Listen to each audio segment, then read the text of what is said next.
Sa halagang 69 pesos lang. Titikman natin itong lasagna na nabili ko sa 7-Eleven. Kasi kakainin ko to as my merienda ng 3 p.m. Kaya tikman natin and let's see kung ano yung lasa niya at kung papasaba sa taste natin.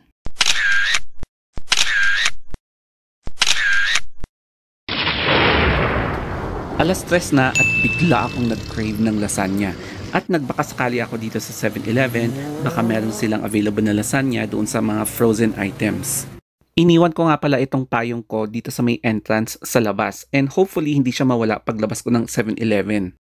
Pagpasok ko sa establishment, dumiretso agad ako sa may parang nakaref na snacks. So buti na lang meron talagang available na lasagna. And guess what? 69 pesos lang ang binayaran ko. Kaya ang mura, di ba? At buti na lang paglabas ko ng 7-Eleven, andun pa rin yung payong ko. Ay, buti hindi siya ninakaw. Malapit lang ang 11:07 dito sa amin kaya it's time na umuwi na kasi umuulan.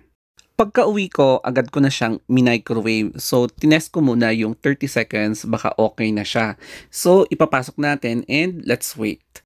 Bale, naka-chilled lang pala siya, hindi siya frozen. Kaya 30 seconds para uminit siya and mas masarap siyang kainin kasi nag-melt yung cheese niya.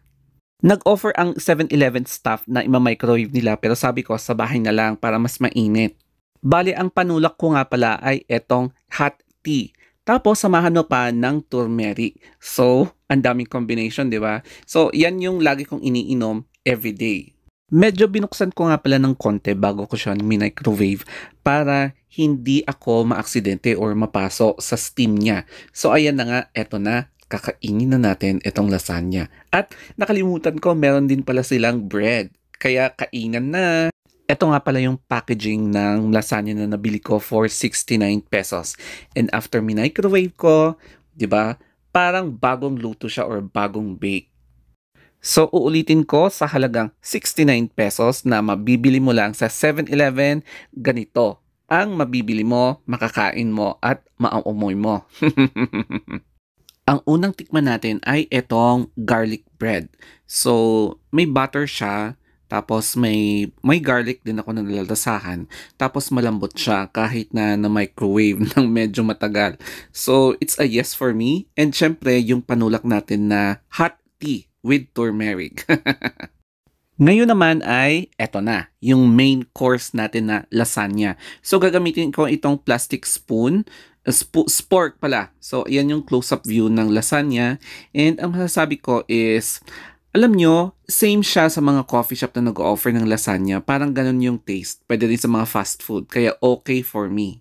Tapos yung consistency niya, so i-close up ko para sa inyo, hindi siya mabasa, hindi siya wet looking na lasagna. So siguro para mas mapahaba yung shelf life niya and then with all the cheese, so marami talaga yung rekado niya and it's a yes for me. Siyempre, hindi mawawala yung pagsip ko ng tsaa. So, para may panulak tayo at hindi tayo mabilaukan. Or, alam mo yung sisikip yung dibdib mo sa dami ng kinakain mo. And for me, siguro, babalikan ko ulit tong pagkain. Ako siguro yung tao na talagang inuubos ko yung kinakain ko. Na I'll make sure na wala talagang natira sa buong plate or lalagyan. Tsaka kahit na nabubusog ako sa mga kinakain ko, I'll make sure na nag-exercise ako at laging umiinom ng tubig para naman balance yung ating kinakain, di ba?